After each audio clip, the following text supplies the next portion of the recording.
Os 12 poemas mais famosos da literatura brasileira. Na literatura brasileira encontramos um mar de pérolas poéticas, por isso, acredite, compor essa lista com apenas 12 poemas consagrados foi das tarefas mais árduas que se pode ter. Antologia versos de amor, de solidão, de amizade, de tristeza, autores contemporâneos, românticos, modernos. São tantas as possibilidades. 1. Soneto de Fidelidade de 1946, de Vinícius de Moraes. Um dos mais famosos poemas de amor da literatura brasileira é o queridinho de muitos apaixonados ao longo de gerações. Escrito pelo poetinha Vinícius de Moraes, ao contrário do habitual na lírica amorosa, aqui o eu lírico não promete amor eterno nem garante que permanecerá apaixonado até o fim dos seus dias. Antes, o sujeito ético promete amar em absoluto, na sua plenitude e com todas as suas forças enquanto o afeto durar. Ao longo dos versos ele garante a entrega, mas não necessariamente a longevidade da relação. Ao comparar o seu amor ao fogo, o eu lírico reconhece que o sentimento é perecível e que, assim como a chama, se apagará com o tempo. Mas o fato de ser uma ligação provisória não retira a beleza do sentimento, antes pelo contrário, por ser efêmero é que o sujeito ético proclama a necessidade de ser intenso e aproveitar cada momento. De tudo, ao meu amor serei atento antes, e com tal zelo, e sempre, e tanto que mesmo em face do maior encanto, dele se encante mais meu pensamento. Quero vivê-lo em cada vão momento, e em louvor hei de espalhar meu canto, e rir meu riso e derramar meu pranto. Ao seu pesar ou seu contentamento. E assim, quando mais tarde me procure, quem sabe a morte, angústia de quem vive, quem sabe a solidão, fim de quem ama. Eu possa me dizer do amor, que tive, que não seja imortal, posto que é chama, mas que seja infinito enquanto dure. 2. Poema No Meio do Caminho de 1928, de Carlos Drummond de Andrade. O polêmico poema de Carlos Drummond de Andrade, publicado em 1928, foi inicialmente pouco compreendido e até mesmo repudiado, devido ao excesso de repetições. Afinal, dos 10 versos, 7 contém a famosa expressão "tinha uma pedra". Fato é que o poema em pouco tempo acabou por entrar no imaginário coletivo, principalmente por tratar de uma circunstância comum a todos nós. Quem é que nunca encontrou uma pedra no meio do seu caminho? Os versos tratam dos empecilhos que vão surgindo ao longo do nosso percurso e de como escolhemos lidar com esses pequenos, ou grandes, imprevistos que nos deslocam do nosso itinerário inicialmente idealizado. No meio do caminho tinha uma pedra no meio do caminho, tinha uma pedra no meio do caminho, tinha uma pedra. Nunca me esquecerei desse acontecimento na vida de minhas retinas tão fatigadas. Nunca me esquecerei que no meio do caminho, tinha uma pedra no meio do caminho tinha uma pedra. 3. Vou-me embora para Passárgada de 1930, de Manuel Bandeira. Quem é que um dia não teve vontade de mandar tudo para o espaço e fazer as malas rumo a Passárgada? O poema, lançado em 1930, fala diretamente a cada um de nós que, um belo dia, diante de um aperto, teve vontade de desistir e partir em direção a um lugar distante e idealizado. Mas afinal, você sabe onde fica Passárgada? A cidade não é propriamente imaginária, ela de fato existiu e foi a capital do primeiro Império Persa. É para lá que o eu lírico pretende escapar quando a realidade presente o sufoca. O poema de Bandeira é marcado, portanto, por um desejo de escapismo. O sujeito ético anseia alcançar liberdade e descanso em um lugar onde tudo funciona em plena harmonia. Vou-me embora para Passárgada, lá sou amigo do rei, lá tenho a mulher que eu quero. Na cama que escolherei, vou-me embora para Passárgada, vou-me embora pra Passárgada, aqui eu não sou feliz, lá a existência é uma aventura de tal modo inconsequente, que Joana a louca de Espanha rainha e falsa demente venha a ser contraparente da nora que nunca tive, e como farei ginástica, andarei de bicicleta, montarei em burro brabo, subirei no pau de sebo, tomarei banhos de mar. E quando estiver cansado, deito na beira do rio, mando chamar a mãe d'água para me contar as histórias que no tempo de eu menino rosa vinha me contar. Vou-me embora para Passárgada, em Passárgada tem tudo, é outra civilização, tem um processo seguro de impedir a concepção, tem telefone automático, tem alcaloide à vontade, tem prostitutas bonitas para a gente namorar, e quando eu estiver mais triste de não ter jeito, quando de noite me der vontade de me matar, lá sou amigo do rei, terei a mulher que eu quero. Na cama que escolherei, vou-me embora pra Passárgada. 4. Poema Sujo de 1976, de Ferreira Goulart. O Poema Sujo é considerado a obra-prima do poeta Ferreira Goulart e foi concebido no ano de 1976, quando o criador estava no exílio, em Buenos Aires. A extensa criação, são mais de 2.000 versos, narra um pouco de tudo. Desde a origem do poeta, até as suas crenças políticas, o seu percurso pessoal e profissional e o seu sonho de ver o país encontrar a liberdade. Marcadamente autobiográfico, o Poema Sujo é também um retrato político e social do Brasil dos anos 70 marcado pela ditadura militar. Que importa um nome a esta hora do anoitecer é em São Luís do Maranhão à mesa do jantar sob uma luz de febre entre irmãos e pais dentro de um enigma.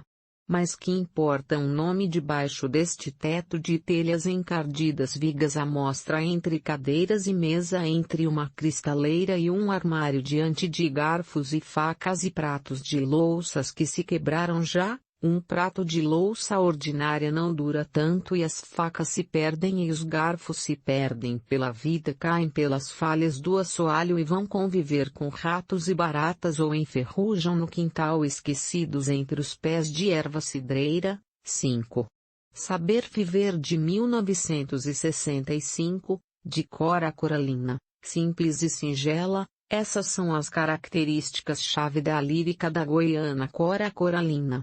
A poeta começou a publicar os seus versos quando tinha 76 anos de idade, também por esse motivo vemos no seu trabalho um tom de sabedoria do vivido, de quem passou pela vida e recolheu conhecimento ao longo do percurso. Saber Viver é um exemplar típico da ética da escritora e condensa em alguns poucos versos o que lhe parece essencial para o leitor. Trata-se de uma reflexão sobre a vida feita a partir de um vocabulário descomplicado e com uma sintaxe informal. É como se o eu lírico se sentasse ao lado do leitor e partilhasse com ele aquilo que extraiu de conhecimento ao longo do caminho. Vemos nos versos o destaque para a vida em comunidade, para a partilha, para o sentimento de entrega e comunhão com o outro. É justamente a partir desse encontro que surgem os momentos de maior fruição. Não sei se a vida é curta ou longa demais para nós. Mas sei que nada do que vivemos tem sentido, se não tocarmos o coração das pessoas. Muitas vezes basta ser colo que acolhe, braço que envolve, palavra que conforta, silêncio que respeita, alegria que contagia, lágrima que corre, olhar que sacia, amor que promove. E isso não é coisa de outro mundo, é o que dá sentido à vida. É o que faz com que ela não seja nem curta, nem longa demais, mas que seja intensa, verdadeira e pura, enquanto durar. 6. Retrato de 1939, de Cecília Meirelles. A poesia de Cecília é assim, intimista, quase como uma conversa a dois, autobiográfica, autorreflexiva, construída a partir de uma relação de intimidade com o leitor. A sua lírica também gira muito em torno da transitoriedade do tempo e de uma reflexão mais aprofundada acerca do sentido da vida. Em Retrato encontramos um poema que oferece ao leitor uma visão do eu lírico autocentrado, congelado no tempo e no espaço através de uma fotografia. É a partir da imagem que a reflexão é tecida, e, fomentada por essa criatura retratada na fotografia, são despertados os sentimentos de melancolia, de saudade e de arrependimento. Encontramos nos versos pares opositores, o passado e o presente, o sentimento de outrora e a sensação de desamparo atual, o aspecto que se tinha e o que se tem. O sujeito ético tenta entender ao longo da escrita como essas transformações bruscas se deram e como lidar com elas. Eu não tinha este rosto de hoje, assim calmo, assim triste, assim magro, nem estes olhos tão vazios, nem o lábio amargo. Eu não tinha estas mãos sem força, tão paradas e frias e mortas. Eu não tinha este coração que nem se mostra. Eu não dei por esta mudança, tão simples, tão certa, tão fácil, em que espelho ficou perdida a minha face. 7. Com licença ética de 1976, de Adélia Prado. O poema mais famoso da escritora mineira Adélia Prado é Com licença ética, que foi incluído no seu livro de estreia chamado Bagagem. Como era até então desconhecida do grande público, o poema faz uma breve apresentação da autora em poucas palavras. Além de falar de si mesma, os versos também mencionam a condição da mulher na sociedade brasileira. Vale lembrar que o poema é uma homenagem e faz referência a Carlos Drummond de Andrade porque usa uma estrutura semelhante ao seu consagrado poema das Sete Faces. Drummond, além de ter sido um ídolo literário para Adélia Prado, era também um amigo da poetisa novata e impulsionou muito a escritora principiante no início da carreira. Quando nasceu um anjo esbelto, desses que tocam trombeta, anunciou, vai carregar bandeira. Cargo muito pesado para a mulher, esta espécie ainda envergonhada. Aceito os subterfúgios que me cabem, sem precisar mentir. Não tão feia que não possa casar, acho o Rio de Janeiro uma beleza e ora sim, ora não, creio em parto sem dor. Mas, o que sinto escrevo? Cumpra-o assina. Inauguro linhagens, fundo reinos, dor não é amargura. Minha tristeza não tem pedigree, já minha vontade de alegria, sua raiz vai ao meu avô. Vai ser coxo na vida, é maldição pra homem. Mulher é desdobrável. Eu sou. 8. Incenso fosse música de 1987, de Paulo Leminski. Leminski foi um poeta recentemente redescoberto pelo grande público que provocou o encantamento imediato da audiência. Sua lírica é construída a partir de uma sintaxe simples de um vocabulário cotidiano e aposta na partilha com o leitor para se construir um espaço de comunhão. Incenso fosse música talvez seja o seu poema mais celebrado. Incluído no livro Distraídos Venceremos, o poema é composto por apenas 5 versos e parece ser como uma pílula de sabedoria, apresentando um conhecimento de vida num espaço muito concentrado. A composição trata da questão da identidade e da importância de sermos nós mesmos, sem nos deixarmos abater diante dos obstáculos que se apresentam. O eu lírico convida o leitor a mergulhar dentro de si próprio e a seguir em frente, apesar dos percalços, prometendo um futuro promissor. Isso de querer ser exatamente aquilo que a gente é ainda vai nos levar além. 9. Morte e Vida Severina de 1954 e 1955 de João Cabral de Melo Neto. Um grande clássico da literatura brasileira, a obra Morte e Vida Severina é a mais famosa do escritor do Recife João Cabral de Melo Neto. Ao longo de muitos versos, o poeta nosso narra a história do retirante Severino, Um brasileiro como tantos outros que fugia da fome em busca de um lugar melhor. Severino é um símbolo para falar de uma série de imigrantes nordestinos que precisaram sair do seu lugar de origem, o sertão, para procurarem uma oportunidade de trabalho na capital, no litoral. O poema, trágico, é conhecido pela sua forte pegada social e é uma das obras-primas do regionalismo brasileiro. Conheço um breve trecho do longo poema, O meu nome é Severino, como não tenho outro de pia. Como há muitos Severinos, que é santo de Romaria, deram então de me chamar Severino de Maria, como há muitos Severinos com mães chamadas Maria, fiquei sendo da Maria do finado Zacarias. Mas isso ainda diz pouco, há muitos na freguesia, por causa de um coronel que se chamou Zacarias e que foi o mais antigo senhor desta cismaria. 10. O Tempo de 1980, de Mário Quintana. Mário Quintana está entre os poetas mais populares da literatura brasileira e talvez o seu enorme sucesso se deva à simplicidade dos seus versos e à capacidade de identificação com o público leitor. O famoso poema O Tempo tinha como título original 666, uma referência aos números contidos dentro dos versos que ilustram a passagem implacável do tempo e também uma alusão bíblica ao número do mal. Encontramos aqui um eu lírico que, já ao final da vida, olha para trás e procura extrair sabedoria das experiências que viveu.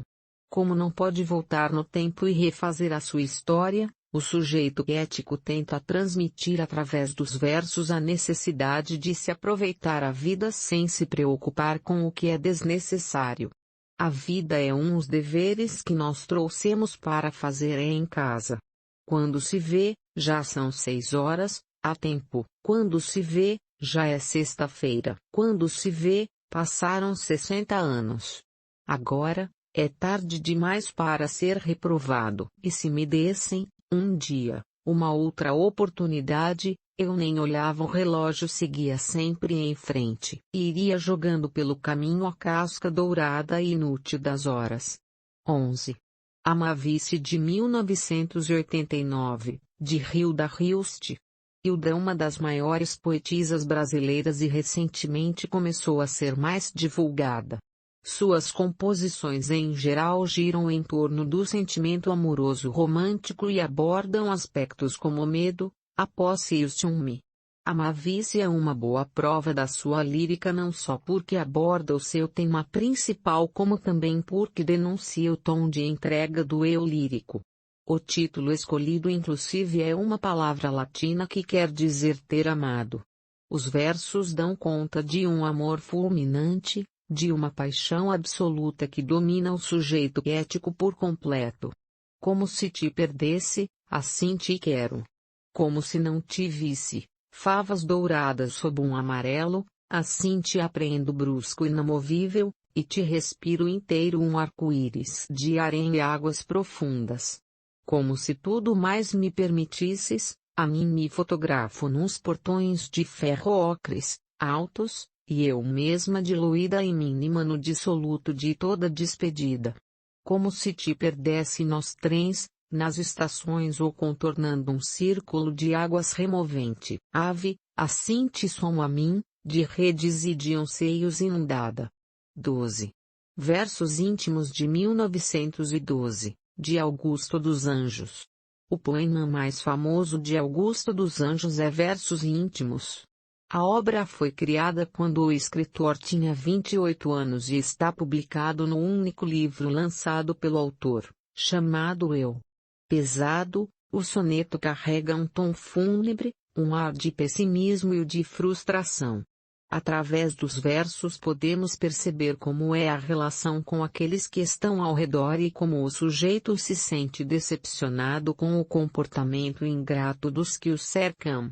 No poema não há uma saída possível, uma possibilidade de esperança. Os versos compostos por Augusto dos Anjos em versos íntimos são inteiramente negros. Vês? Ninguém assistiu ao formidável enterro de sua última quimera. Somente a ingratidão, esta pantera, foi tua companheira inseparável. Acostuma-te à lama que te espera. Homem, que, nesta terra miserável, mora, entre feras, sente inevitável necessidade de também ser fera. Toma um fósforo. Acende teu cigarro. O beijo, amigo, é a véspera do escarro, a mão que afaga é a mesma que apedreja. Se alguém causa ainda pena à tua chaga, apedreja essa mão vil que te afaga, escarra nessa boca que te beija. Aproveite para saber mais sobre o poema lendo o artigo Poema Versos Íntimos de Augusto dos Anjos. Não se esqueça de inscrever-se no canal, e deixar o seu gostei e clicar no sininho para não perder nenhuma poesia como essa. Tenha um dia maravilhoso e que Deus te abençoe.